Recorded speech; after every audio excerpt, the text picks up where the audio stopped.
en préambule, je souhaiterais, Monsieur le maire, si vous l'acceptez, prendre une minute pour rendre hommage à l'écrivain bordelais René Maran, dont nous fêtons le centenaire du prix Goncourt qu'il reçut en 1921 pour son roman Batouala.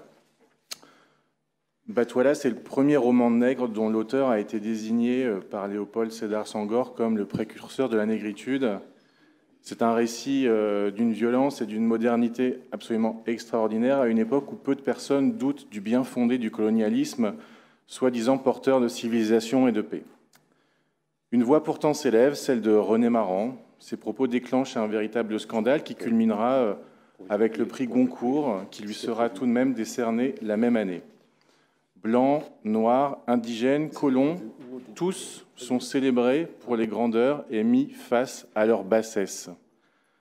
Sous couvert de décrypter le système colonialiste, l'œuvre de René Maran focalise notre attention sur nos conditions humaines communes en décryptant la jalousie, les guerres de pouvoir et l'amour. René Maran était profondément attaché à Bordeaux, à Talence, où il fut scolarisé. Les descriptions et les paysages de la rade bordelaise et des ambiances industrieuses nous replongent dans le Bordeaux de ses débuts littéraires.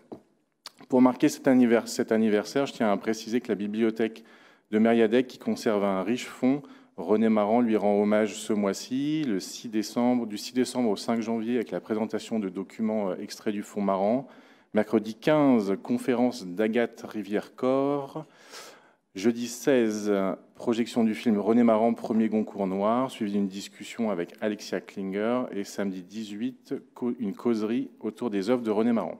Voilà, je me suis permis cette petite incise. Concernant Rosa Bonheur, à l'occasion du bicentenaire de la naissance de cet artiste, le musée des Beaux-Arts de Bordeaux, sa ville natale et le musée d'Orsay, ainsi que le musée de l'Orangerie de Paris, vont co-organiser l'exposition qui sera présentée ici à Bordeaux, au musée des Beaux-Arts, du 18 mai au 18 septembre 2022, puis au musée d'Orsay, du 18 octobre 22 au 16 janvier 23.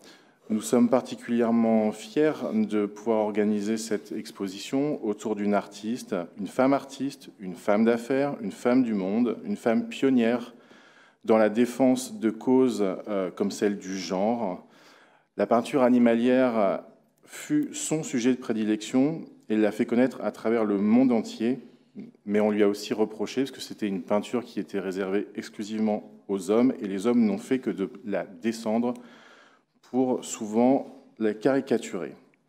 Cette exposition est l'occasion d'en faire une relecture aujourd'hui à l'aune de nouveaux combats. Donc, comme je vous disais, celui de la cause entre les genres, mais également la cause animale.